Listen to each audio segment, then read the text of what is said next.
Magandang gabi po sa inyo lahat. Alas 11:13 at ito po ang balita. Malungkot na naman ang anti-DDS dito. Masaya naman ang pro-DDS, ang pro-Duterte. Ang aking tatalakayin, balita at tatalakayin ang opinion ko sa bagong labas na balita ay yung bagong ICC order. Ang bagong ICC order, sa bagong ICC order, lumaki po ang chance ni Digong na mabasura itong kaso niya. Okay? Ito kayo, titingnan natin. Pero bago lahat yan, ay siguro, ay hinihikayat ko muna kayo ngayon na magsasabi ako na maligayang Pasko, advance sa lahat. At salamat naman sa Diyos at nakapangatlo na ako na simbang gabi. Perfect attendance so far. Kailangan perfecting ko ito kasi para mabiyayaan ako ng pang bonus sa aking mga katulong, kliyente. Mga katulong ko tsaka yung iba pang katulong ko sa hanap buhay. Okay. So, ngayon nais ko inimbita ko rin kayo na kung malapit kayo sa Sukat, Paranaque sa Barangay San Isidro, diyan sa number 8227 Arcadio Santos, Dr. Arcadio Santos Avenue, sa Sukat, Paranaque, sa San Isidro, kumain muna kayo sa Tio Paing. Masarap yan. Mag-date kayo dyan. May mga sandwich lang, masasarap yan. O sige, pagkatapos, bago niyan, nais ko lang din ibalita ang iba pa bago tayo tumutok sa ating topic. Ang unang balita, siyempre, topic natin, ICC 6 additional observations. Ibig sabihin observations, comment. Huminihiningi ng ICC Appeals Court ang dagdag na komento ng mga na partido, lahat na mga prosecution na makusa, yung ang council ng Office of the Public Victims at saka yung pag sumagot na sila ay sasagot ni si Duterte. So iyan po yung balita. So yung balitang yan ay ang balitang iyan ay nagbibigay buhay sa mga nakakaintindi kasi ito po ay nagdagdag ng bagong buhay para sa mga magkakaroon ng pag-asa si Digong na lumaya. Akalain mo, nagsumiti na po yung si Digong ng kanyang apila sa jurisdiction kung sa tanong, meron pa bang authority ang ICC sa kaso ni Digong? Yan ang tanong. Yan ang laman ng apila nila, diniscuss ko na napakalakas. Ayon na yan sa aking analysis na nung una pa. Sa na damang-dama ko, kapatid na Astra, Senyor Fernando Rafael Perez Cuervo, damang-dama ko po na binabasa ni Attorney Kaufman ang aking mga argumento. Kaya parang nadadala niya kasi sabi ko sa gitna lamang ng 3 artikulo ng Rome Statute nagbangga-banggaan ang kinabukasan o ang pag-asa ni Digong Duterte. Pero bago man yan, nais ko muna i-discuss mo ng ibang mga balita.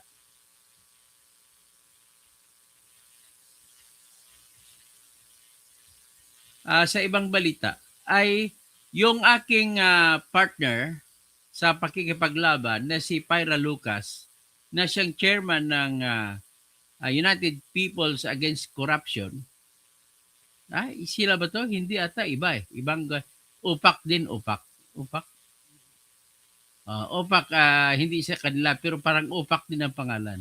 Ang namumuno naman dito si Bishop Kiko Bilaser, OPAC spokesman, ay nagsampa po sila ng tinatawag na civil case o damage case laban kay Romualdez.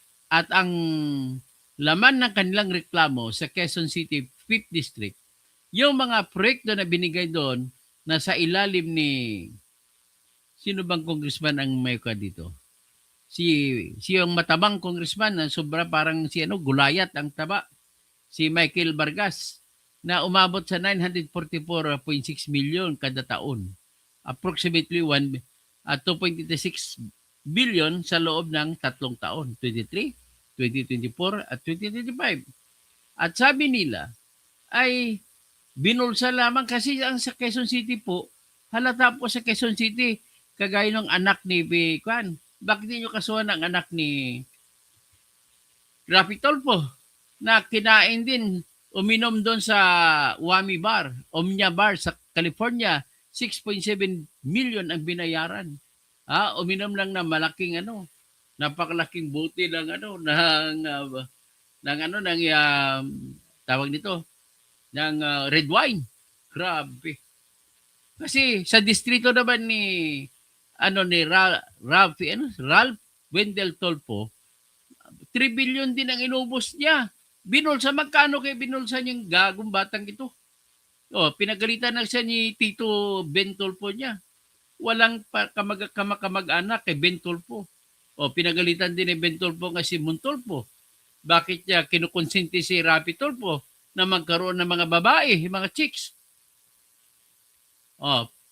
Pagkatapos, mayroon pang iba din si RJ, si Arjo Atayde na asawa ni Maine Mendoza, kawatan din numero 1 ito. Dapat kinason niya na, sige, ako na lang magde-develop ng mga kaso niyan. Yung mga hindi nyo kaya, i-develop ko na rin lang ang kaso. Isasampa ko sa ombudsman. Kailangan magkaroon lamang ako ng maraming oras. At hingi ako ng tulong sa kung sino gusto tumulong sa akin. Ang inyong tulong may bibigay, i-email nyo sa berteni.causing@gmail.com yung inyong mga detalye. Ang inyo, kung mayroon kayong ebidensya, i-email nyo sa akin at ako na maglilid ng kaso nitong iba hanggat sa makaya natin. Unahin natin itong mga congressman at saka contractor ng mga congressmen. Tapos si Barbers, kasuhan din natin. Sa sunod ko na vlog, titirahin natin si Barbers, although madaling araw na. So, ano pa bang ibang balita ay hanggang ngayon deadlock pa rin ata sa deadlock pa rin sa House of Representatives at saka Senate. Deadlock sa Bicameral Conference Committee.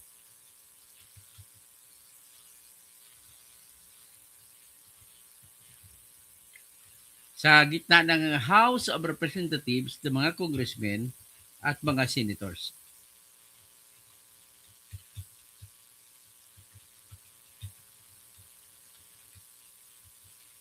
Tingnan natin ano pang issue deadlock nila.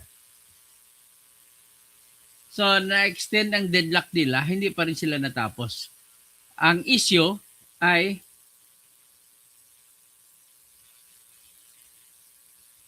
ipinuspon na naman ulit. So, ang issue ay yung mga pork barrel insertions na patungkol sa DPWH na proyekto na mga na binadgetan ng nilagyan ng Kongreso ng 624 billion na pondo at ginawa naman ng 570 billion ng Senado, tinanggalan ng 54 billion. Umiiyak mga congressmen, halata mo yung iyak nila ay talagang umiiyak na hindi sila makakakuha ng SOP sa mga project sa kanilang distrito. So ito na ngayon ang balita dyan. Bicameral talks on the proposed 2026 national budget hit a deadlock again and were postponed yesterday after senators refused, ayaw ng mga senador, na ibalik ang 54 billion na unang tinanggal at ngayon ay bumaba na sa 45 billion. Ayaw ng mga senador kasi nakita ng senador, sa totoong kwento dyan, ay gagawin lamang ng mga congressman na SOP. Yan talaga ang katotohanan. Ngayon, ang ginagawa naman ng congressman ay para, kunwari, hindi sila halata. Ang ginadahilan nila ay mali daw ang presyo ng mga materyales na ginamit ng Senado para pababain ang presyo. Anyway, Dito tayo ngayon sa kay Digong. Pero bago ko mag-umpisa kay Digong, magbabasa muna ako ng paki-like nyo na at saka paki-share. Para umpisa natin, kung mag 200 na ako, umpisahan ko na. Ang ICC may tinatanggap daw buwan. Ganon din suspetsa ko po. Tapos si Gamora. Tapos si Johnny Laguador. Thank you for si Nads Mix Vlog. Tapos si Salonga Salong Gasaka. Toto, you're the best vlogger. Salamat po. Frank Shane, Sionko Beninati. Good evening. There, Dr. Engineer, good morning here. Watching from Ontario, Canada. Wow, salamat po. Always watching you. At sobra akong aliw na aliw sa inyo. Salamat po at aliw po kayo sa akin. Okay, Binks Banig. Good evening, Toto. Jonathan Bordomio. Kabayan, hindi ko in-skip yung mga ads. Salamat, do not skip my ads, please. Hejer Rimbulat. Pag sa kabutihan ay kasama niyo po ako, salamat po. Jonathan Bordomio, good evening, kabayan, watching from Coronadal City. Wow, mga kasimanwa ko sa Coronadal, madamo nga salamat kag maayong gabi sa inyong tanan. Maayong gabi man kay Vice Pabi. I want you to be the next mayor of Coronadal. Bing Pabi, Arakel. Kamag-anak ko yung asawa mo, si Attorney Arakel, Penny Arakel. Robert Ijan Santos.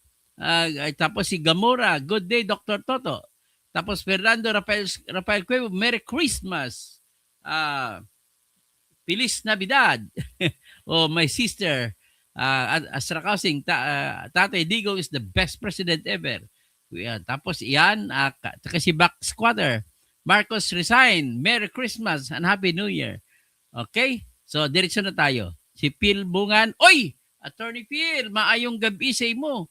Ara ka kanida sa taray. Mercy Narbasa Zosoke, good evening. Rajak na saludin. Assalamualaikum masalam. Mambo, Pagare, Rajak, na saludin. Eva Solis, alam mo, kasi si Digong Duterte po, pride ito ng mga tribong Maranao. Kasi si Digong Duterte, ang lula niya Maranao. Ang suspitsa ko, ang kamukha niya, kamukha ni Attorney Khalil Lucman eh. So, ibig sabihin, mga Lucman clan pala ito si Duterte na, nabilong. So, ikaw, start na tayo. Okay, ladies and gentlemen, may bagong utos po ang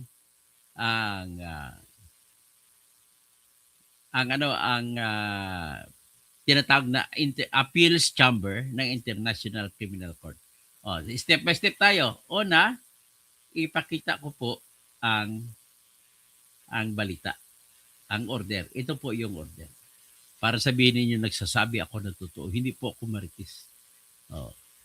Hindi po ako maritis kagaya nila ni Ka-Insurrecto at saka kay Bad. Ito order po yan. Order yan na pinirmahan ni Judge Luz del Carmen Ibanez Carranza, presiding judge. Pinirmahan din ni Judge Tumuku Akani, ni Judge Salome Balongi Busa, ni Judge Gotcha Lord Kiparedsi, Judge Erdini Balsoren Dambin. So, yan po ang pumirma. Anong utos? Order for further submissions. Inutusan kasi normally, pag-apila ni Digong sa Appeals Chamber sa tanong kung tama ba ang desisyon ng pre-trial chamber na binasura ang hiling ni Digong Duterte na ibasura na ang ICC court case sapagkat wala ng authority ang ICC kay Digong. Yan ang argumento ni Digong. Pero binasura yun ng ICC pre-trial chamber. Okay. So, magandang gabi, Mamo, nakatamina.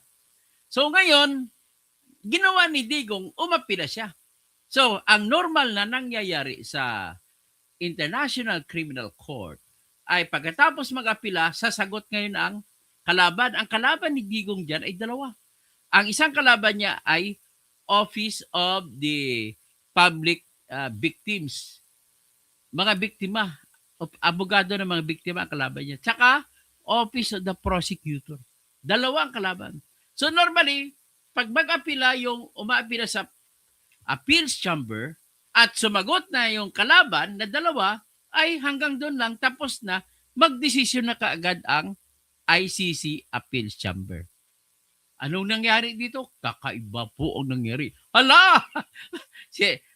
Parang susunod sa aking argumento na wala nang jurisdiction ang ICC sa kaso ni Digong. Ito ang mangyari po. Nakakatawa ito ngayon ng mga DDS. Ito Bakit? Ito po yung aking argumento. Ngayon, saka ko ipapakita ang discussion. Ang aking argumento rito ay titingnan mo po ang Article 12, Paragraph 2 at Article 13, Paragraph C ng Rome Statute. Ang Rome Statute ay batas na ginawa sa Roma, pinirmahan ng mga bansa na sumali sa ICC. So ano nakalagay dyan? Nakalagay sa pag pinaghalo mo ang Article 12, Paragraph 2 at saka Article 13, Paragraph C, nagsasabi na pwede ka lamang makasampa ng kaso laban sa isang tao kung ang bansa kung saan citizen ang taong yan ay kasapi pa ng Rome Statute o ng ICC. Ang tanong, sa kaso ni Digong, kasapi ba ang Pilipinas ng ICC nung sinampa nila ang kaso laban kay Digong? Ang sagot diyan, hindi na po. Bakit? Ito yung pangyayari. Ganito ang pangyayari. Nung sinampa ng Office of the Prosecutor ang kaso laban kay Digong, ay sinampa nila ito noong May 24, 2021. At inaksyonan naman ito ng pre-trial chamber noong September 15, 2021. At ang sabi ng pre-trial chamber, okay, all right, may authority pa, may jurisdiction pa ang ICC sa kaso ni Digong. Yan ang sinabi ng pre-trial chamber judges. Okay, anong nangyari ngayon? Ito na ngayon, nagcha-challenge ngayon si Digong.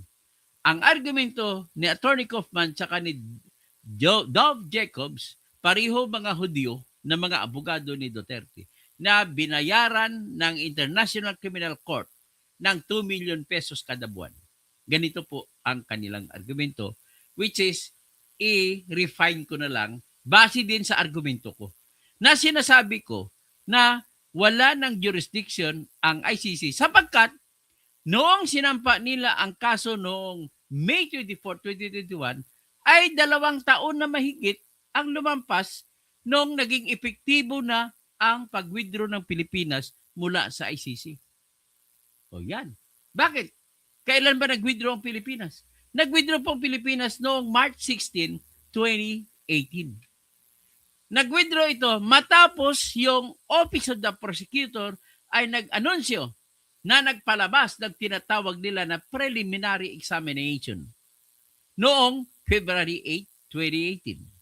So, ibig sabihin, ay 1 buwan mahigit lamang, 1 buwan at 7 araw, ay nagsampa na rin si Digong noong March 16, 2018 ng withdrawal ng Pilipinas mula sa International Criminal Court.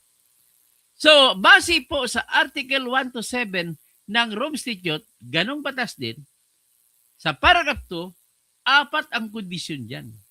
Ang unang kondisyon, magiging epektibo lamang ang pag-withdraw o pag-alis ng isang bansa mula sa ICC o Rome Statute kung pagsampa nito at magbibilang ka na lang ng 1 taon na palugit. So after 1 taon na paglampas ay saka palang magiging hindi member ang Pilipinas. Yan ang unang kondisyon. 4 ang kondisyon kasi. Ano yung pangalawang kondisyon? Dapat babayaran ng Pilipinas ang lahat ng pagkakautang nito sa International Criminal Court na ito po ay maaring mga kontribusyon ng Pilipinas yearly, kada taon. At maari ding donasyon na kapakailanganin para panggastos ng International Criminal Court sa lahat ng mga kaso. Siyempre, nagsisweldo ang International Criminal Court ng mga judges.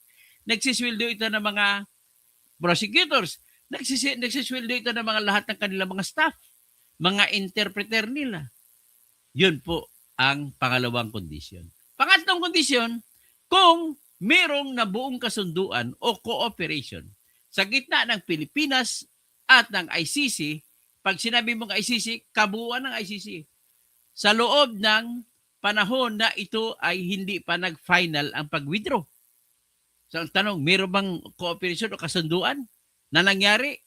Wala po akong nakita na may kasunduan na pinirmahan ang bansang Pilipinas sa ICC, along with ICC, kung ano man ang napagkasunduan. Wala silang kasunduan na tutulong ang Pilipinas sa pag-imbestiga para sa preliminary examination. Wala rin kasunduan na itutuloy ang preliminary examination sa kasakaling matapos na yung oras ng pag-withdraw at maubos ng panahon at magiging final ng withdrawal. Walang kasunduan na gano'n.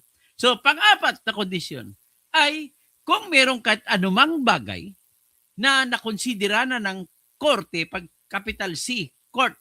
Ibig sabihin ng capital C, court ay buong korte. Kung may nakonsidera na kahit anumang bagay na nangyari sa ICC bago pa maging final ang withdrawal ng Pilipinas mula sa ICC, ay ipagpatuloy. Ibig sabihin, kung ang bagay na yon, ang tanong, ano bang yung ibig sabihin ng bagay na yan? Malabo ang batas ng Rome Statute. Walang sinasabi kung ano. Pero in the silence of the law, the court is not excused from making a decision. Ngayon, alam ni Atty. Phil Bungan yan na sa batas o sa prinsipyo ng criminal law, kung nagiging malabo ang batas, halimbawa, gaya nito malabo, silensyo o tahimik ang batas sa tanong, ano ba ang tinatawag na any matter under consideration by the court? Ang any matter, kung Tagalogin mo, kahit anong bagay na kinukonsidera o nakonsidera na ng korte sa panahon na hindi pa ito nagtuluyan nag-withdraw. Ang tanong, ano yun? Okay? Ngayon, walang sinasabi ang Rome Statute kung anong klaseng bagay ang dapat. Pero meron naman tayong prinsipyo sa buong mundo. Lahat ng criminal law sa buong mundo, kahit sa bansa, kahit sa Amerika, kahit sa Canada, kahit sa United States of America, kahit sa Netherlands, nagsasabi ang prinsipyo na ganito. Any act of causing prejudice sa mga tao ay kailangan may batas na katumbas. Ha? So, ang tanong, ulitin ko lang, basta lahat ng bagay na gusto gagawin ng bansa o ng ICC na nakakatanggal ng karapatan ng tao, sino mang tao, kailangan may katumbas na batas na nagsasabi ganun. Tanong, may batas ba nagsasabi na tumbukin na natin, may batas ba ang Rome Statute na nagsasabi na ang preliminary examination kasi magsusurvive siya?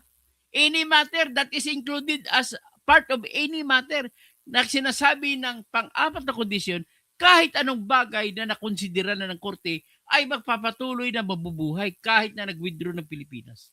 So ang tanong na lang, yung preliminary examination ba ay isang bagay na kung tutuloy ay pwede nang lilitisin si Digong at hahatulan? Yan ang tanong na pakatindi. So, ang sagot ko rito ay dahil po malabo, ang ibig sabihin, lahat ng malabo ay ating bibigyan ng kahulugan na pabor sa akusado. Yan po ang prinsipyo ng criminal law sa buong mundo. Kahit sa Saudi, kahit sa Israel, kahit sa Iran, kahit sa Australia, kahit sa Pakistan, kahit saan lugar. Basta malabo ang batas, hindi mo pwede parusahan ang tao. So, ibig sabihin, ang tanong, ulitin ko lang ang tanong, mayroon bang batas na nagsasabi na ang preliminary examination ay magbibit-bit ng kapangyarihan na magbibigay ng kapangyarihan sa ICC court na lilitisin si Digong at husgahan? Yan ang tanong. Napakagandang tanong. Okay. Kung ako tanongin nyo, ulitin ko lang, ang prinsipyo na aking sinusunod, na alam naman ni Attorney Phil Mungan, ni Attorney Alan Tibilen, ni Attorney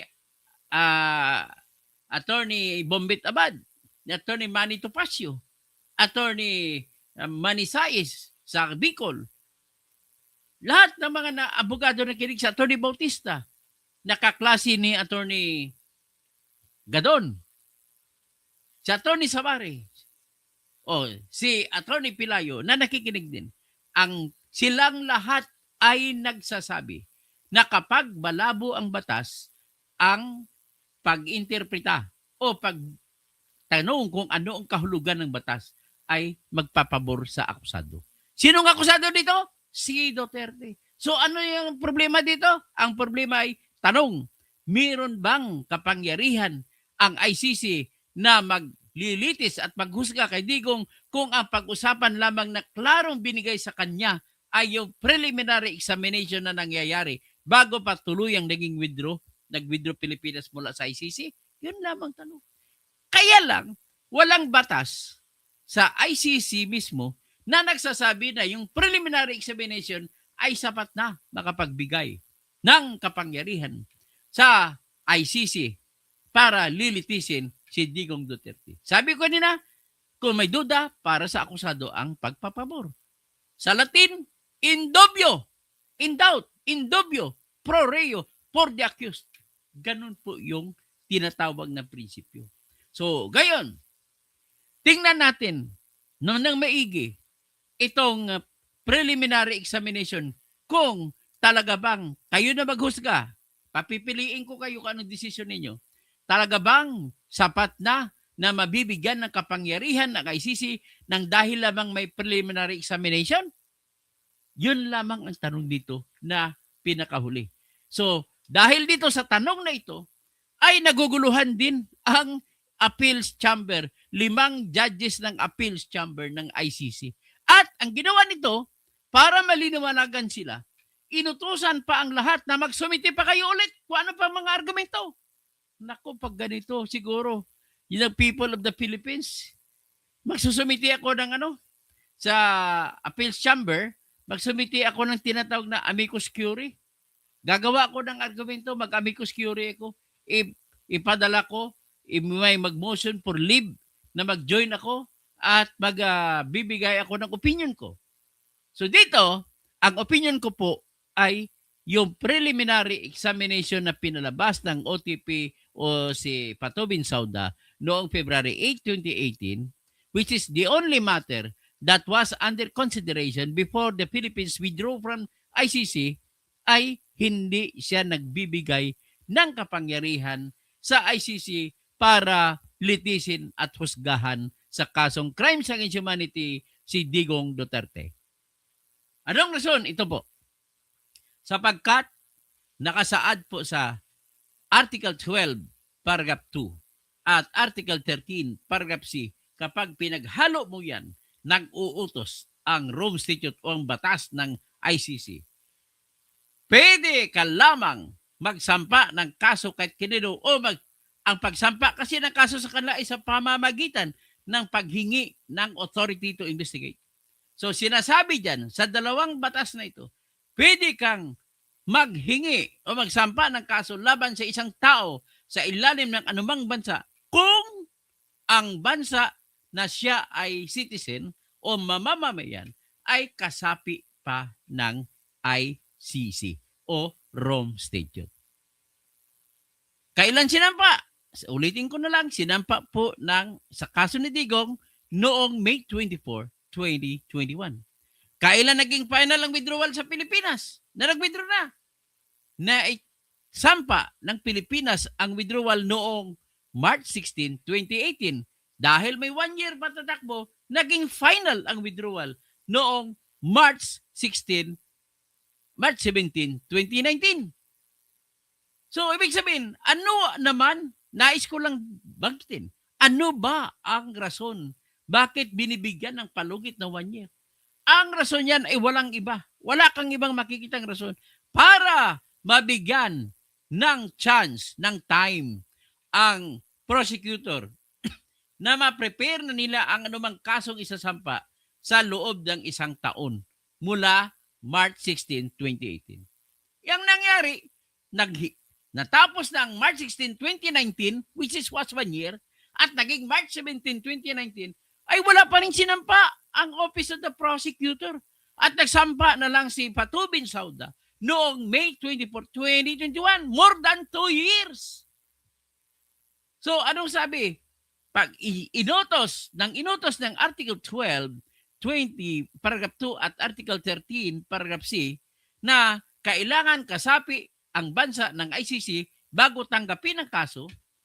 At dito, ang sinasabi, ibig sabihin, bakit ang inuutos pagtanggap ng kaso, dapat ang isasampa ay request for authority to investigate. Yan lamang isampa. Hindi sinasabi na pwede nang isampa ang preliminary examination.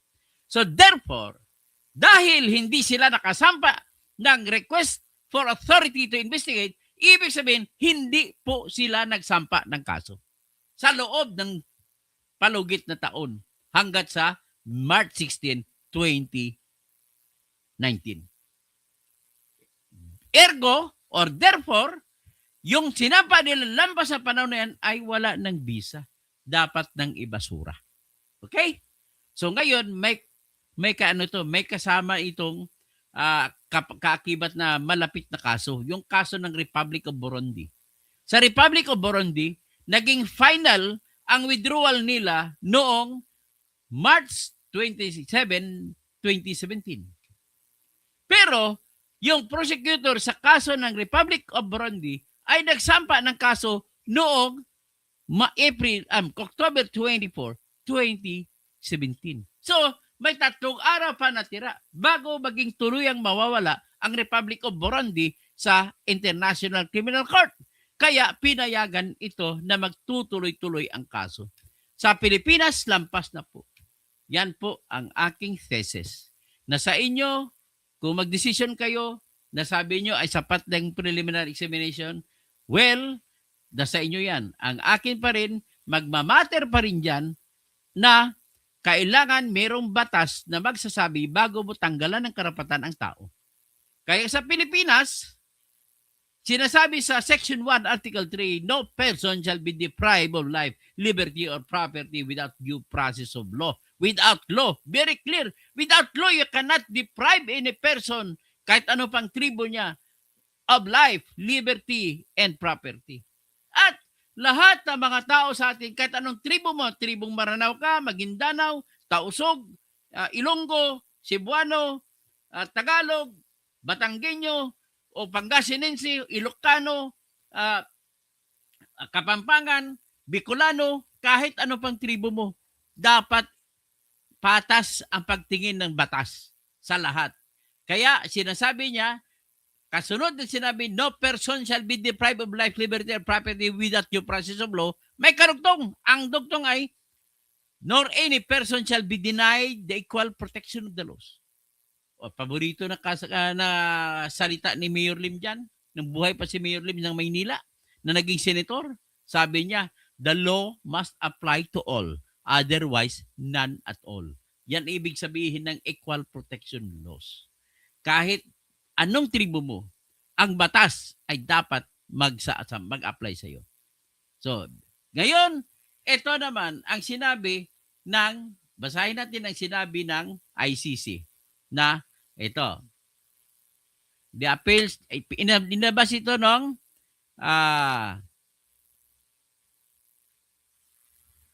anong petsa ito nilabas?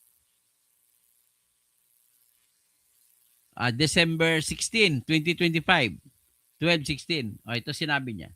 The Appeals Chamber of the International Criminal Court in the appeal of Mr. Rodrigo Roa Duterte against the decision of Pretrial Chamber 1 entitled Decision on the Defense Challenge to the Jurisdiction of the Court of 23 October 2025. Having before it the defense appeal brief on jurisdiction of, ibig sabihin, meron na sila natanggap na appeal brief mula kay Attorney Kaufman tsaka kay Attorney Dove Jacobs noong 14 November 2025. At saka defense request, mayroon din siya nag-request ang defense na magre-reply sila sa sagot ng prosecutor at sagot ng prosecutor lang. Yun lang sinasabi nila. So, ibig sabihin, sumagot ng prosecutor, sumagot na rin ang Office of the Public Counsel for Victims. So, ang gusto mangyari ng ICC Appeals Judge, ito sila, 5 silang judges. Oh. Sino-sino sila? Ito. Si Judge Luz del Carmen Ibanez Carranza, Judge Tomoko Akani, si Judge Salome Balungi Busa, si Judge Gutsa Lord Kipanedsi, si Judge Erdin Balsoren Damdin. Yan. So, ang sabi nila, itong utos, itong order. The Appeals Chamber invites the Deputy Prosecutor and the Office of the Public Counsel for Victims to file additional comments or observation. Ang term nila ng comments observations on the issues as outlined below by 1600 on Friday, 16 January. So hanggang January 16, 2026 sila mag-file. The defense, yung depensa naman sila ni Duterte, may file a response, pwede silang sumagot hanggang sa alas 4 ng hapon sa January 23, 2026. So yan po. So in-explain ko kanina, ito pa ang hinighlight ng ICC kung ano ang pag-usapan. Pag-usapan, the submissions response shall not be longer than 10 pages. So nakita nyo yan? So, tapos, letter A, how should Articles 12.2, itong sinasabi ko nina, how should Articles 12.2 and 13C of the statute be understood? Paano intindihin, unawain? Paano unawain ang Article 12, Paragraph 2 at Article 13, Paragraph C ng Rome Statute within sa legal framework ng jurisdiction ng ICC? Ang tanong napakaganda. Diniscuss ko na. Yun ang aking argumento. Yun ang isasagot ko kung ako ang sasagot sa tanong na to ng ICC Appeals Chamber. Tapos letter B, how do Articles 12, 13, and 1 to 7 of the statute interact? So paano na magkontra-kontra itong Article 12, Article 13, at Article 1 to 7? Magkontra-kontra. Sinabi ko na sa iyo, explain ko rin ulit mamaya konti. What are the consequences? So ano maging resulta ng pagmagbanggaan na itong mga tatlong batas na to? Batas ng Article 12, batas ng Article 13, at batas ng Article 1 to 7. So yan. Tapos ang the defense naman, pagtapos sumagot ng prosecutor tsaka Office of the public victims, ay may karapatang sumagot ang depensa. At pwede sumagot ang depensa. Yan ang sinasabi. Okay? So, yan ang order. So, procedural history. Ito. Noong October 23, 2025, nagdesisyon ang Pretrial Chamber ng mga judges, 3 judges lang ang meron doon, na binasura nila ang request ni Digong na wala ng jurisdiction ang ICC. So, noong October 28, nagsampa sila ni Digong ng apila doon sa Appeals Chamber. At noong November 14, 2025, ay nagsampa ng appeal brief sila ni Digong Duterte. Tapos noong 8 December 2025, yung kalabang prosecutor ay nagsampa ng pangkontra ng kanilang sagot. Siyempre, kinontra nila. At nagsampa rin ang counsel ng Office of the Public Victims. So, on December 11, ang prosecutor ay, December 9 pala, humingi ng permiso ang depensa na mag-reply o sasagot sila sa sagot ng Deputy Prosecutor. Pero noong December 11, kinontra ng prosecutor, hindi, huwag niya pagbigyan dyan. Ngayon, ito ang rason ng International Criminal Court kung bakit nila ay sa kabila ng lahat na kumukontra ang prosecutor ay nagdesisyon ito na dagdagan pa ang inyong mga argumento para, ibig sabihin, para maliwanagan pa lalo ang korte. At ibig naman sabihin nito, lumaki ang chance ni Digong Duterte na mananaig at makakalabas sa tinatawag na kulungan ng ICC. Yan. Ito sinabi, ang rason ng appeal chamber. Appeal chamber notes that in the impugned decision, sa decision na kinontra nila, the pre-trial chamber observed that Articles 12.2 and 13C, which are located within Part 2 of the statute, require a state to be a party to the statute at the time of the court exercises its jurisdiction. Ito ang sinasabi ko. Na ang pre-trial chamber, sa aking argumento, ay sangayon din na pwedeng magsampa ng kaso laban kay Digong kung kasapi pa ang Pilipinas ng ICC. Pero sa panahon na yun, sa ilalim ng Article 12, Paragraph 2, Article 13, Paragraph C, ay hindi nakasapi ang Pilipinas sapagkat nung isinampa ang kaso ay nangyari ito noong May 24, 2021. So, yan ang argumento ko. So, sinabi, inamin din niya ng pre-trial chamber.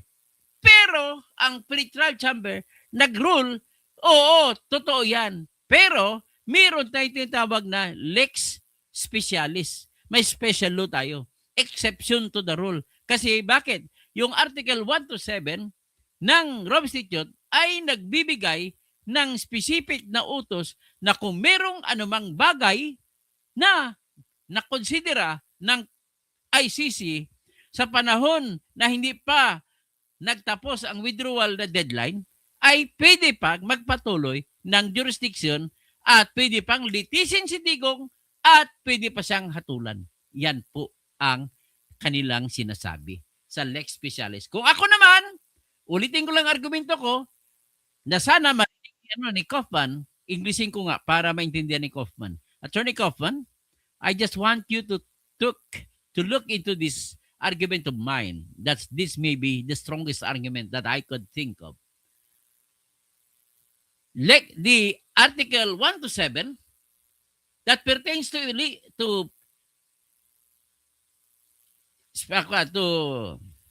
examinations ay it does not give power to the court to try and decide on the case of Digong Duterte. Preliminary examination is just an examination. And there is no law in the entire Rome Statute that gives authority for the filing of the preliminary examination alone for the court against any person to begin. So, ibig sabihin, if there is no law that says that preliminary examination is also allowed to be filed to start a case, and then you cannot start a case if with only preliminary examination as covered by by Article 1 to 7, respectfully saying with regard to any matter under consideration by the court. Okay? So, ibig sabihin, sana maintindihan ni Kaufman na mali ang pre-trial chamber sa pagsabi na special or exception to the rule ang Article 1 to 7 at sinasabi niya na yung preliminary examination ay special law na pwede mong gawing exception sa Article 12, Paragraph 2 at Article 13, Paragraph C. So, iyan ngayon ang thesis ng pre-trial chamber kung bakit binasura nila ang hiling ni Digong na wala na sanang kaso ang ICC. So, ngayon, itong tinatanong sa kanila, itong tinatanong na sumagot kayo, anong inyong posisyon sa sinasabi dito na kung ano ang relasyon sa gitna ng Article 12.2 at saka Article 13C at saka Article 1 to 7. Kung pwede ba mag-constitute as exception to the rule ang Article 1 to 7 na ang bitbit lamang ay preliminary examination? Ang sagot ko dyan, depende. Kung ang matter na under consideration ay gives that power to try and decide, matutuloy. Pero kung ang matter na yan, it only pertains to preliminary examination and there is nothing in the law that gives preliminary examination the power to hear and try and decide the cases of Digong Duterte, then the case against Duterte must be dismissed. Yan na po ang aking argumento. So, Ibig sabihin, argumento ko lang yun. Huwag ka maniwala sa aking argumento yet. Pero, matapang ang aking argumento kasi nakabase ako sa batas ng Rome Statute at saka prinsipyo. The principle in the entire world with regard to criminal cases. O, sinabi din, may rason ang ICC Pretrial Chamber, Appeal Chamber, sabi nila. In the appeal brief, the defense raises 4 grounds of appeal. The first, and according to the defense, and the principal issue on appeal is whether the pretrial chamber erred or nagkamali ba ang pretrial chamber sa pagsasabi na ang Article 1 to 7 ay exception to the rule ng Article 12. Ayan! So, natutuwa ako. Kasi lahat, siguro nagbabasa ng nakikinig sa vlog ko ito mga judge ng Appeals Chamber. Kuhang-kuha nila lahat ng mga vlog ko eh. Sabi ng Appeals Chamber, moreover, the defense submits that the impugned decision is materially affected by 3 further errors of law. Iba pa daw mga pagkakamali na sinasabi nila, number 1, preliminary examination is a matter under consideration. Kung ako naman tanungin mo, yes, it is a matter under consideration. Walang problema dyan. Number 2, the reference to the court. Sabi kasi nakalagay, any matter under consideration by the court, capital C ang court. Ang argumento nila na Kaufman ay pag sinabi court, court lang, hindi kasama ang prosecutor. Kung ako naman, ang sagot ko dito ay kasama ang prosecutor kasi capital C. It refers to the entire court. Okay. Next, number 3, ang object, ang pakay daw saka ng statute ay permits the opening of investigation even after effective withdrawal. Ang pakay daw ang purpose, ang salita nila, kinukontra nila ni Attorney Kaufman ang posisyon ng pretrial chamber na kaya ipagpatuloy ng kaso kasi ang object and purpose kung bakit ginawa ang korte ay para matigil ang karumal-dumal na krimen. Ang position nila, yes, walang diyang issue na karumal-dumal ang krimen na sinasabi. Pero ang tanong, meron pa bang time? Wala na. So hindi pwede mamamayani ang pakay kung bakit binuo ang batas para lamang talunin ang specific na deadline na binibigay mismo ng batas. Maganda no? Hanggang dyan lang discussion natin. Siguro, kung may magtanong kayo, magtanong pa kayo dito, sasagutin ko. Si Jose Gonzalez, Attorney Engineer, ang question ko po now is, given that the sanction of the US against ICC and its judges, will it affect their decisions? Sigurado yan. Mamaya, i-discuss ko separately yan. May tinatawag na, may tinatawag na chilling effect. Dennis Causing, ang kapatid ko na gwapo. Kasing gwapo ko kahit kami pareho kalbo. Romel Bingson, Dr. Toto, kinana yata ni Prestrap ang ICC judges. Kasi, mamaya, i-discuss ko yung ICC judges bakit nagalit si Trump. Kasi nakagalit din si Putin at sinintensyan sila sa Russia. So, Ben Marhuerte, so Ben Reclamador. So, Ronel, na false hope na naman. Hindi po false hope yan. Argumento yan. Analysis yan. Hindi yan hope. Sabihin ko? Ayaw ko naman sabihin na bubu ka. Pero, dapat maghunos dili ka. Titingnan mo ang dinidiscuss dito. I am discussing the case based on my opinion, based on what is the law. Okay? Ngayon, kung hindi ka conforme, okay lang yan, walang problema yan. But do not call this as false hope. It's not false hope. It's a matter of argument. Okay, si Mark Carlson, si Milameda, good evening, Dr. Toto. Si Romel Bengson, naimbag Arabig, kada kayo amin. Mga Ilocano, daytoy, naimbag Arabi, kada kayo amin. So, Ismin, anong sense mo? Sense po na nag-proceed ang ICC kung nag-withdraw, ang sense dyan po ay dapat ay patigilin na ng appeals chamber ang pretrial chamber na hindi na siya dapat magpatuloy. Hindi pa mag-sync? Ganito lang, sa very shortcut. May batas na nagsasabi, Article 12, Paragraph 2 at Article 13, na nagsasabi hindi ka pwede magsampa ng kaso laban kay Digong kung sa panahon na sinampa mo, sa time na sinampa mo, ay hindi nakasapi ang Pilipinas. Ganun lang po kasimple lang yan. Okay? Ngayon, ang position naman ng pre-trial chamber ay pwede pa raw. Ang kanilang rason ay kasama raw yan sa any matter, ang preliminary examination. At ang isa pang rason nila ay ang purpose at saka objective, importanteng objective at saka purpose ng batas na kahit hindi na member ang isang bansa ay dapat ipagpatuloy kasi dahil karumal-dumal ang krimen. Ganon ang kanilang ang kanilang positioning. Tapos meron pa sila isa ibang position na nagsasabi na ang court na binabanggit sa Article 1 to 7 ay nagtutukoy sa sakop din ang Office of the Prosecutor. Ganun po. Okay? Si Perny Pinto, okay. Salonga Sakal. Sometimes in the Philippines, even though the law is crystal clear, it becomes blurred if money is involved. Even in the ICC, there is money. Yasmin, anong klaseng court yan po, attorney? Kangaroo court? Ano lang, kung sa Bisaya pa, nalibugan lang ang mga judges. Ibig sabihin nalibugan, nalilito.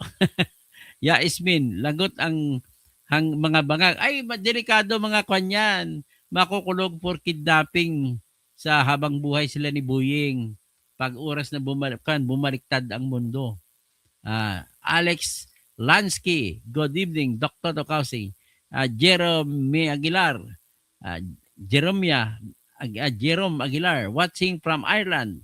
Oras here, 3:30 sa hapon. Hapon pa dyan ngayon. So what time is it now? Dito naman ay alas 12. 4 ng umaga, madaling araw. Jenny, watching from Saudi. Inaabangan ko talaga ang programa mo, sir. Salamat po. Marami kayo matutunan sa akin. So, Amil, Motiv, Talib, Takber, Allahu Akbar, Dr. Engineer Totsky, miyatay na ang ICC. Miyaka kurap si Ran. Masyadong kurap sila, sabi ko. Pastor Rodi Rabi, President Duterte will be freed soon due to poor health reasons.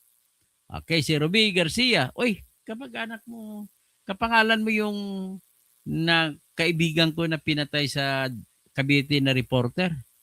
Kinarma na po ang ICC, hindi na sila makakuha ng pera.